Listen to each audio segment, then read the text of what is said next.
Meus irmãos, nós vamos nos aproximar agora dessa palavra que é viva, dessa palavra que é capaz de nos instruir, essa palavra que é capaz de nos dar sabedoria, essa palavra que é capaz de nos convencer do pecado, essa palavra que é capaz de nos alimentar e de nos oferecer um caminho de vida.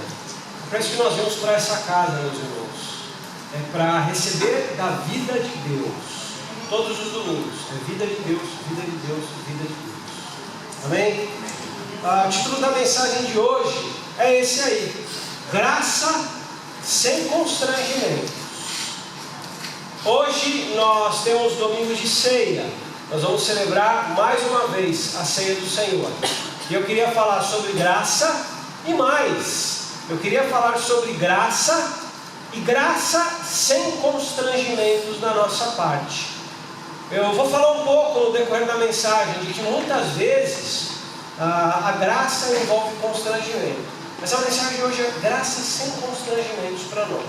Eu convido você a abrir a Bíblia em Romanos, capítulo 8, versículo 1.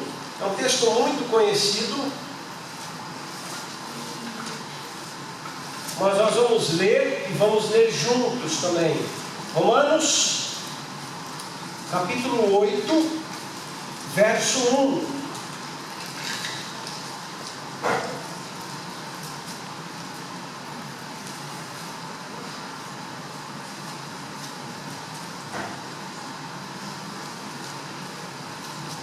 A minha versão, que é a NVI, Nova Versão Internacional, ela diz assim: portanto, agora já não há condenação para os que estão em Cristo Jesus. Você quer ler comigo a minha versão? Vamos lá? Portanto, agora já não há condenação para os que estão em Cristo Jesus. Amém? Amém. Para nós não há mais condenação. Eu não sou do grego, da área do grego, mas nós sabemos que a tradução ela é ultra meticulosa. E o detalhe aí que eu chamo a atenção é o verbo haver no presente. Portanto, já não há condenação. Não é? Olha, não haverá condenação lá no futuro, quando nós estivermos sob o juízo de Deus, quando nós formos prestar contas, né? Diz lá em Hebreus, o André mencionou hoje Hebreus 9, né? 9:27, acho que é o 9:27, fala: a homem cabe morrer uma vez e depois vai enfrentar o juízo. Então, não está dizendo o texto de Romanos que não haverá para nós condenação. Não, não há condenação. É uma graça que é para ser usufruída agora. É uma graça que é para ser usufruída neste instante. É uma graça imediata. E eu queria fazer duas ponderações pinçadas antes de efetivamente entrar nos pontos da mensagem. Eu, pensando sobre graça, enquanto preparava essa mensagem, algumas coisas me vieram à mente sobre graça, que eu falei: joia, não está muito ali no que eu gostaria de tratar nos pontos, mas eu vou pensar, porque são importantes. Uma delas é essa questão do verbo. Não, pode voltar. Uma delas é essa questão do verbo. Não há condenação. É para hoje, é para agora.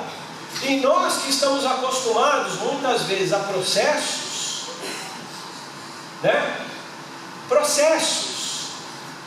Nos desacostumamos, às vezes, a usufruir coisas que são para nós imediatas.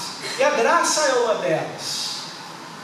Se nós formos pensar, por exemplo, na cura de uma enfermidade, qual que é o normal? Bom, o normal é você ir procurar um especialista. O especialista vai dizer qual é o problema que você tem, tá certo? Ele vai passar talvez um medicamento ali para te tirar a dor na hora, mas aí vai te passar para fazer um exame. O exame vai se constatar efetivamente qual que é o teu problema. Talvez ele peça um tratamento, né? Ele peça tantas sessões, sei lá, de físio. Talvez você tenha de passar por uma cirurgia e depois vai ter que passar por um processo pós-cirúrgico. E aí depois de tudo isso é que vai vir a tua cura. gente fala de graça, a gente fala de algo que é para agora, sem processo. Quando a gente fala na vida, em nós sermos bem-sucedidos, por exemplo, vai demandar em primeiro lugar estudo, responsabilidade, né? Os nossos jovens, estudo, responsabilidade, estudo, responsabilidade, estudo, responsabilidade, né? Aí depois você vai ter que querer procurar um estágio, um trabalho, aí dedicação, aí não vai poder ficar gastando com as coisas que vem na mente, esforço, dedicação, né? A economia, aí lá na frente, poxa, acumulei um valor aqui, dá para eu começar a pensar em fazer as coisas.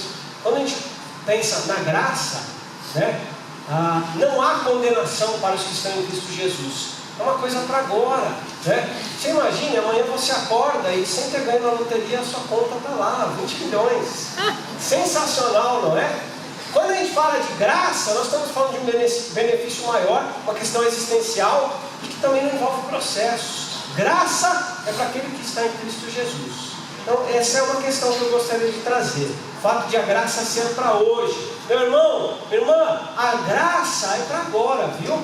A graça não é para depois que você firmar o propósito. Não, eu vou fazer aqui o jejum das 7 noites, eu vou fazer aqui o programa de leitura XYZ, eu vou completar 10 cultos sem faltar, e eu vou entrar em um dos ministérios da igreja, aí eu sei que Deus vai me abençoar. Não, a graça é para agora, a graça é para você sair desse lugar aqui leve. Senhor Deus me perdoou. Essa é a graça, não há condenação para os que estão em Cristo Jesus. A graça, meus irmãos, é leveza. A graça é leveza para as coisas que nos aconteceram no passado, falhas nossas do passado, e que às vezes nem nós mesmos conseguimos olhar com naturalidade para questões nossas do passado, e Deus está querendo olhar para nós com naturalidade e nós não deixamos. Eu fico pensando em pessoas como, por exemplo, a Suzane Richthofen, envolvida lá junto com os irmãos Cravinhos, envolvida no assassinato dos próprios pais dela, Suzane, presa. O goleiro Bruno. O Bruno já era famoso antes, a Suzane, o caso dela acabou repercutindo, né? E ela ficou famosa depois por conta da proporção que o caso tomou na mídia. Mas são pessoas que talvez, e muito provavelmente, quando andarem na rua, forem ao shopping, entrarem no restaurante ou forem para o mercado de trabalho, provavelmente nunca mais serão olhadas com naturalidade. As pessoas nunca mais olharão para elas com naturalidade como olhariam para outra pessoa. Por quê? Por conta de questões do passado. Talvez elas mesmas não olhem para si mesmas com naturalidade, pensando no que fizeram no passado.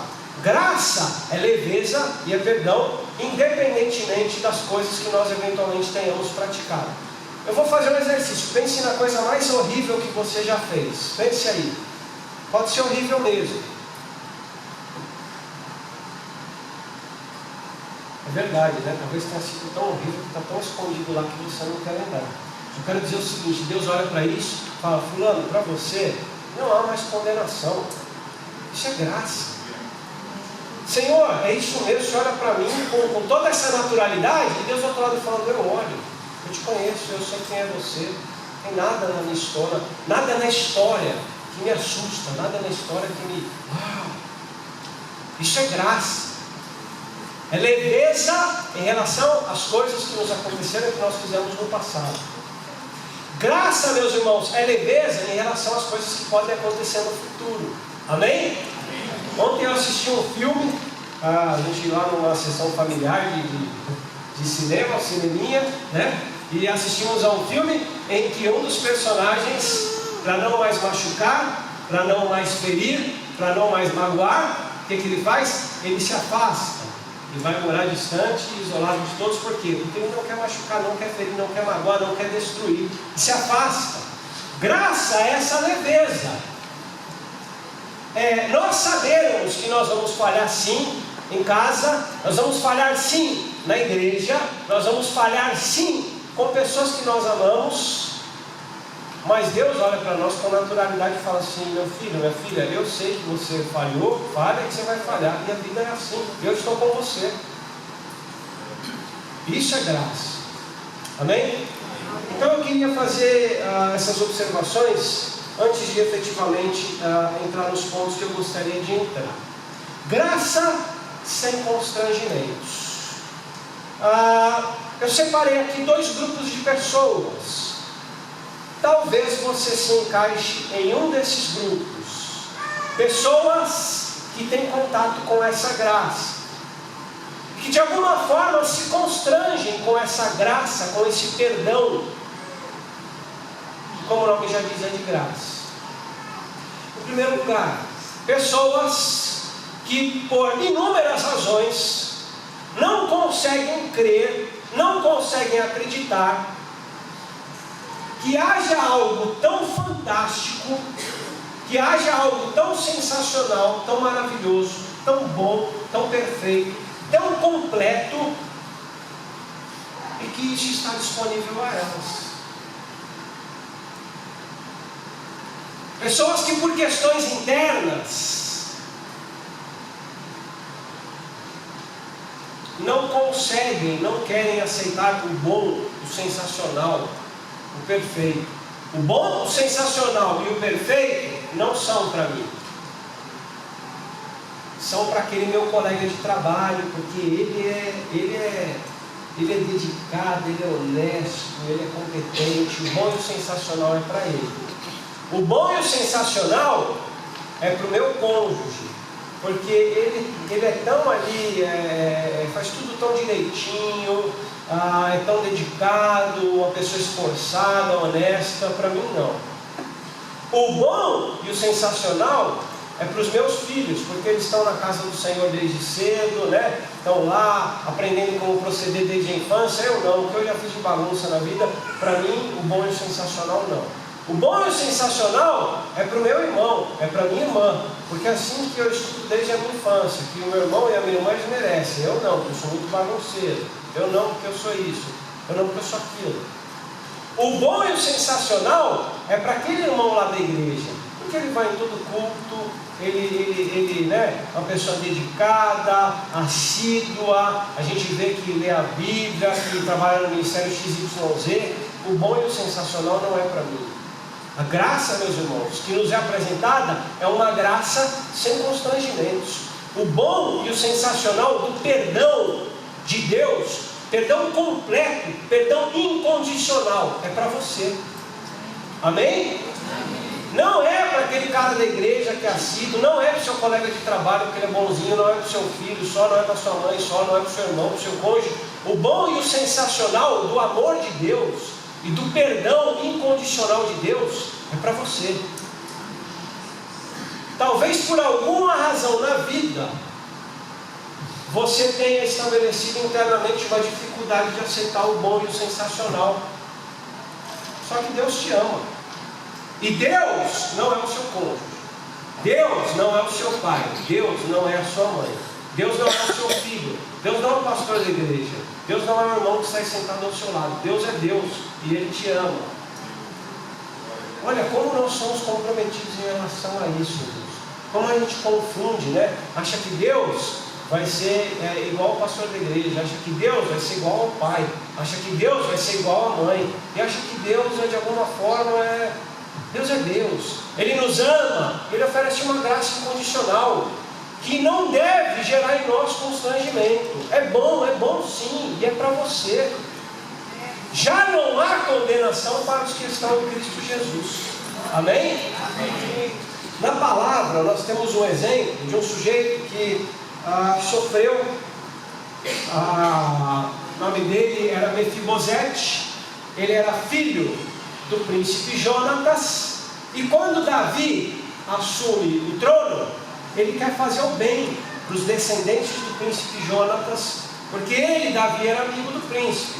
E ele diz o seguinte: escuta, há alguém da família de Jonatas a quem eu possa fazer o bem, a quem eu possa demonstrar amor? Só que esse Mefibosete, ele tinha um problema, que ele era manco.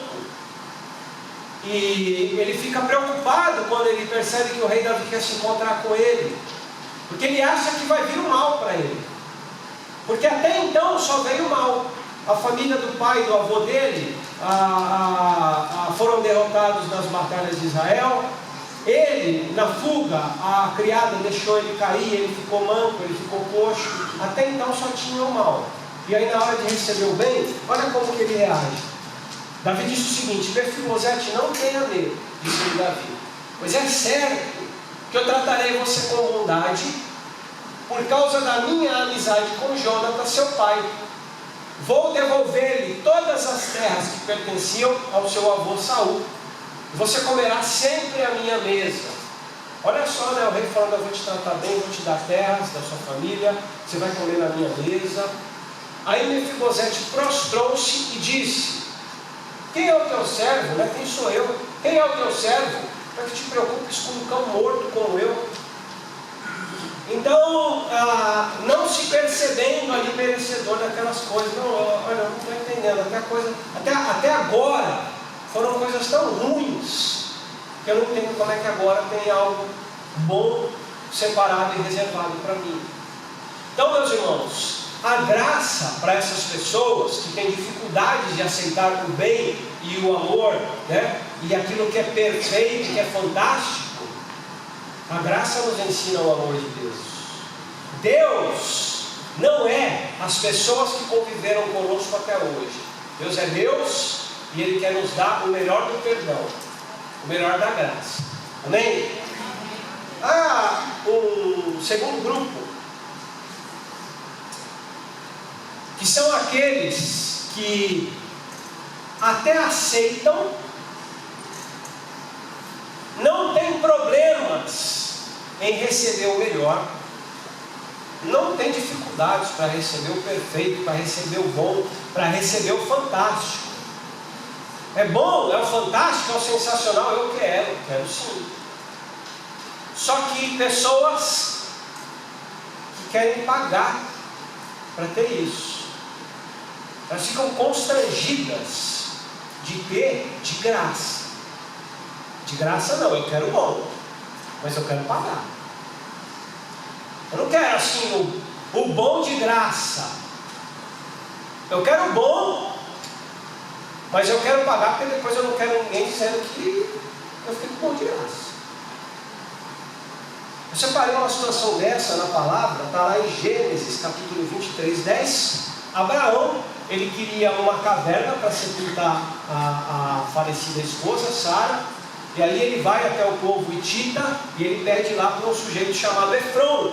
Ele quer a caverna do Efron para sepultar a esposa, só que ele quer pagar. Aí o texto diz assim: Efron, o hitita, estava sentado no meio do seu povo e respondeu a Abraão, sendo ouvido por todos os hititas que tinham vindo à porta da cidade: não, meu senhor, está falando para Abraão, né? Ouça-me, eu lhe cedo o campo. Ele queria o campo de Macpela. Eu lhe cedo o campo e também a caverna que nele está. Eu cedo-os na presença do meu povo. Sepulte a sua mulher. Novamente Abraão curvou-se perante o povo daquela terra e disse a Efron, sendo ouvido por todos: ouça-me, por favor, pagarei o preço do campo. Aceite-o para que eu possa sepultar a minha mulher. Olha, ô Efron, eu quero tal campo e a caverna que está lá. E o Efron fala: não, eu te dou. Abraão fala: de graça não, eu quero pagar. E no fim ele pagou. Conosco, meus irmãos, muitas vezes acontece isso. Nós queremos a graça, nós queremos o melhor, queremos o perdão, queremos que Deus, né, derrame das suas bênçãos sobre nós, mas nós queremos merecer. Nós queremos merecer. Um exemplo que toca a espiritualidade, porque a caverna é um exemplo que toca a materialidade. Um exemplo que toca a espiritualidade é um sujeito que chegou para Jesus e houve essa situação aqui. Certo homem importante perguntou, chegou para Jesus: bom mestre, que farei para herdar a vida eterna? Aí Jesus responde: por que você me chama bom? Não há ninguém que seja bom, a não ser somente Deus. Aí Jesus vai ao ponto. Você conhece os mandamentos: não adulterarás, não matarás, não furtarás, não darás falso testemunho, honra o teu pai e a tua mãe. Que era a resposta que o sujeito queria ouvir. Aí o cara feliz da vida diz o seguinte: bom, a tudo isso eu tenho obedecido desde a adolescência, disse ele. E ao ouvir isso, disse-lhe Jesus: olha, falta-lhe ainda uma coisa. Vai, vende tudo que você possui, dê o dinheiro aos pobres, e você terá um tesouro nos céus. Depois venha e siga-me. Ouvindo isso, ele ficou triste, ele o cara, né? Porque era muito rico.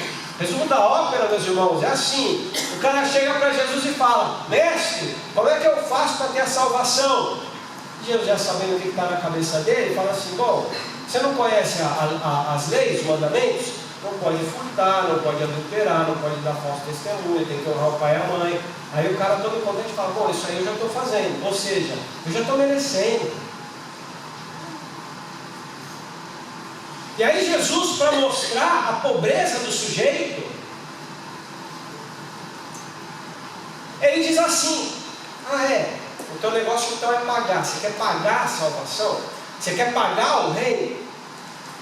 Então tá bom. Além de tudo isso que você faz, pega tudo que você tem, dá para os pobres, vem e me segue, aí você vai ter o tesouro do reino. Você quer pagar? Aí o que o sujeito faz? Fica abatido, vai embora.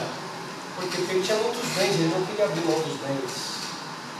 Meus irmãos, nós muitas vezes, nós nos constrangemos com a graça é constrangedora para nós, porque nós queremos pagar, nós queremos merecer.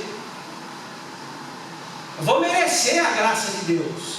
Nessa semana, eu vou ser obediente. Eu não vou pecar, eu não vou falhar. Vou aqui, quando chegar no final da semana, eu vou poder chegar diante de Deus e falar assim: está vendo? Está vendo como eu consegui? Está vendo? Ó, todas as tentações que estiveram diante de mim, eu consegui.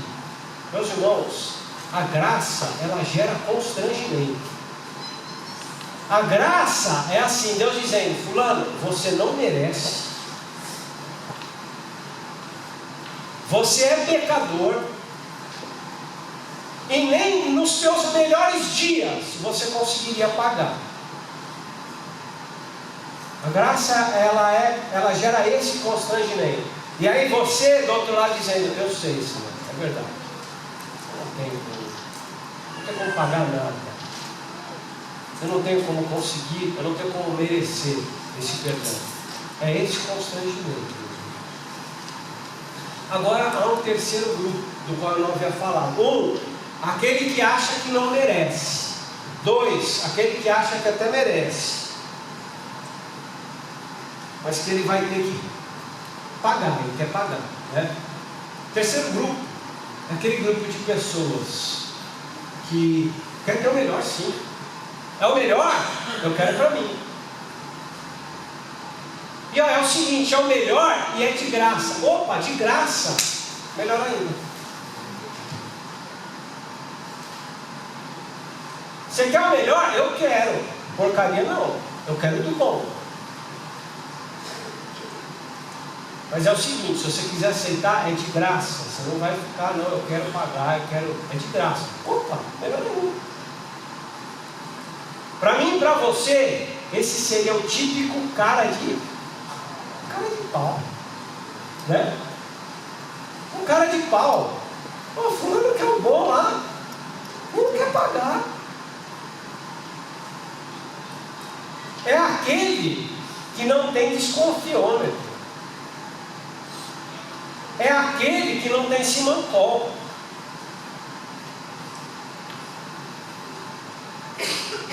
Porque nas situações do dia a dia, meus irmãos, para nós não é assim. O bom, o perfeito, o lindo. Bom, ou você nem vai, porque você sabe que você não tem, né, cacife. Ou você vai, mas assim, não, eu quero, mas assim, eu quero pagar para falar assim: olha, eu tenho, mas eu paguei.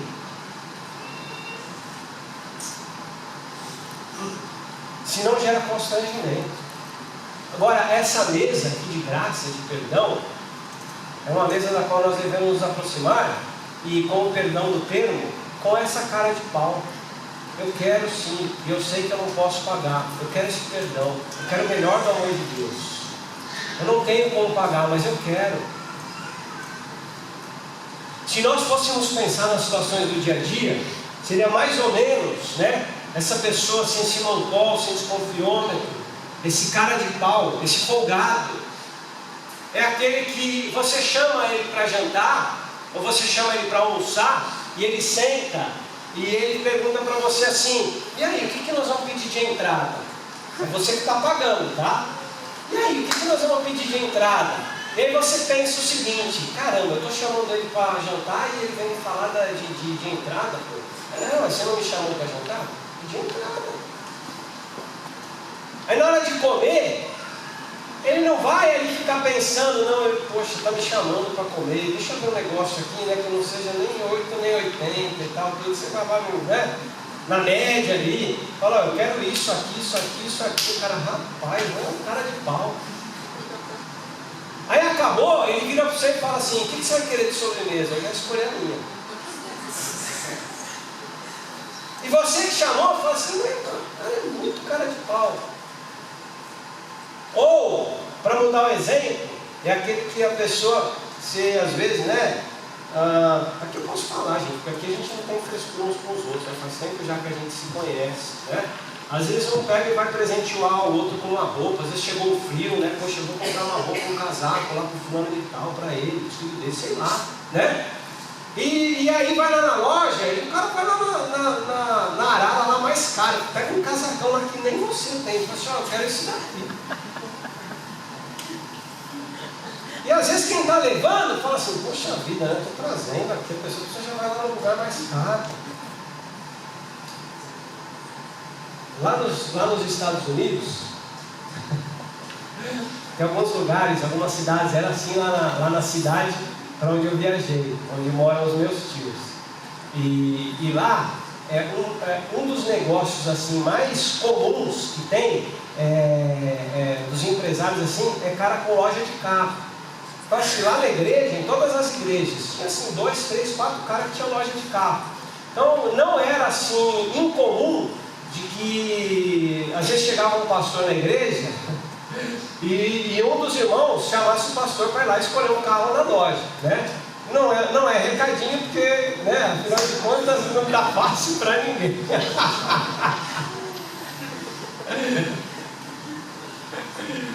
E lá acontece bastante isso. Mas você imagina, alguém pega lá o pastor e fala: pastor, escolhe um carro.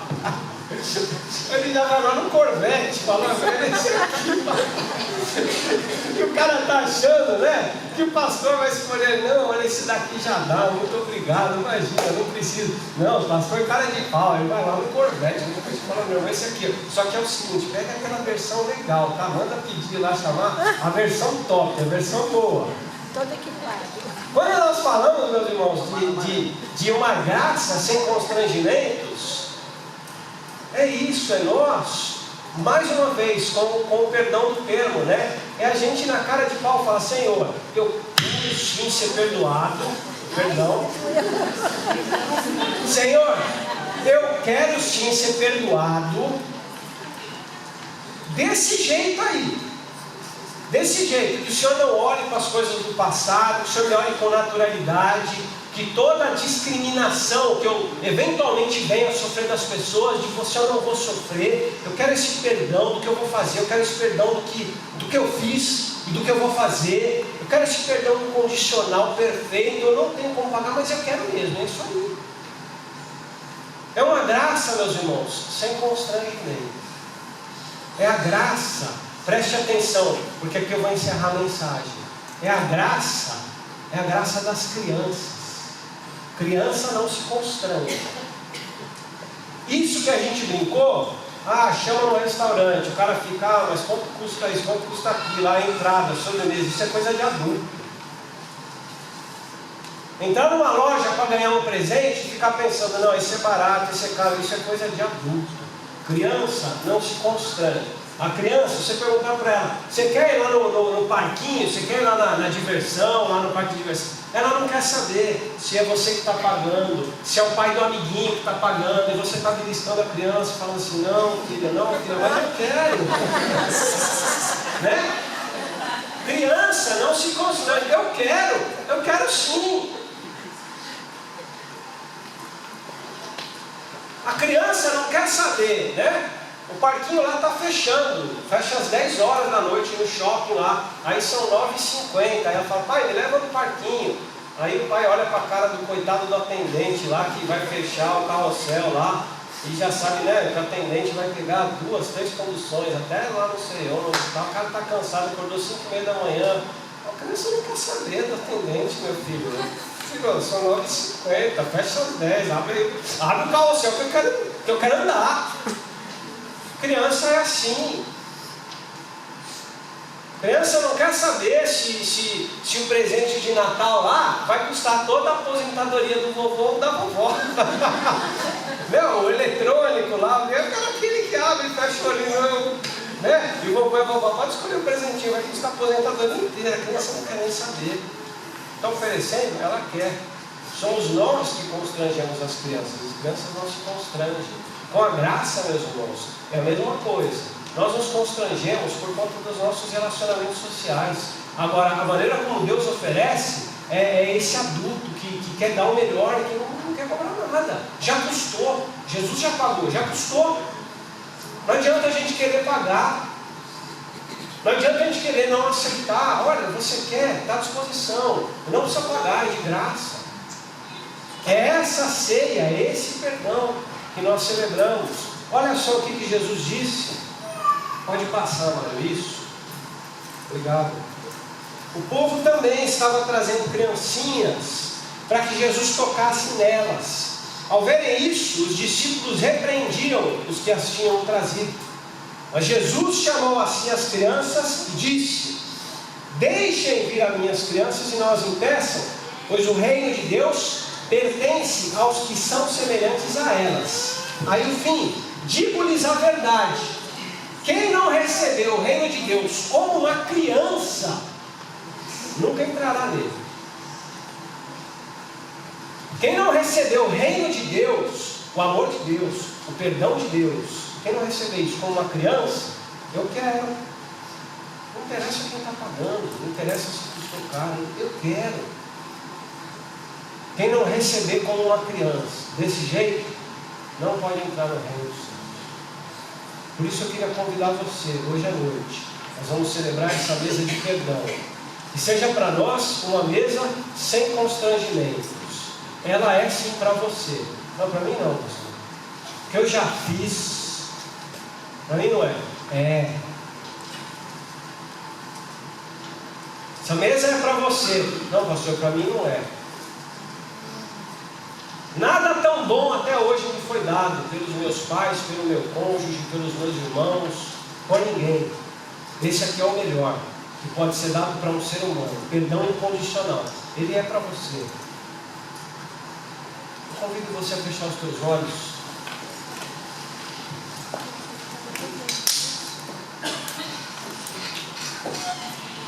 Em primeiro lugar, convido você a pensar se você se encontra em um desses lugares. Ou daquele que não quer receber, porque acha que não é para você, ou daquele que quer, mas quer pagar. Com obediência, com conduta, de graça você não quer. Pense se você se enquadra em uma dessas situações.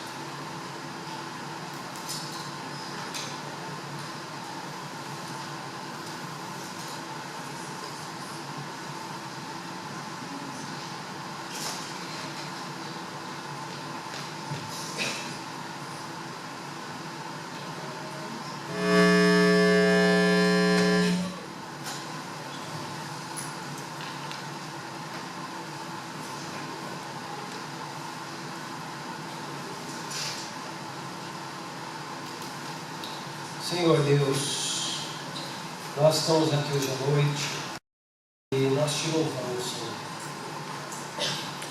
Nós agradecemos, Senhor, o teu amor incondicional por nós. Obrigado por essa ceia de perdão, por essa ceia de amor, Senhor. Esse amor derramado, Senhor, da cruz por Jesus. Ó Deus, nós pedimos que o teu Espírito Santo nos convença de que nós sim podemos receber, Senhor, essa graça. De que nós sim devemos receber, Senhor, essa graça, porque ela não nos é dada em constrangimento, ela nos é dada em amor. Que nós a aceitemos, Deus, no nome de Jesus. Eu peço também que o Senhor nos tire dos nossos pedestais, Senhor, de arrogância, quando acreditamos que de alguma forma nós podemos pagar essa graça, seja com obediência, seja com rituais. Que o Senhor nos mostre a cada dia, Deus, que não há preço, o preço já foi pago, de que há amor, Senhor, há da nossa parte reciprocidade quanto ao teu amor, que já nos foi dado, Senhor, mas que não há preço a ser pago, que a graça é presente, Deus, dá-nos esse entendimento. Nós pedimos que o Senhor nos ajude, que todos os dias, a cada instante, seja, Senhor, em cada ato realizado em conformidade com Jesus, ou seja, Senhor, em ato de rebeldia, que nós pensemos o tempo inteiro, Senhor, no teu perdão, que o Senhor nos ama e que essa graça deve ser vivida todos os dias. Nós oramos no nome de Jesus. Amém.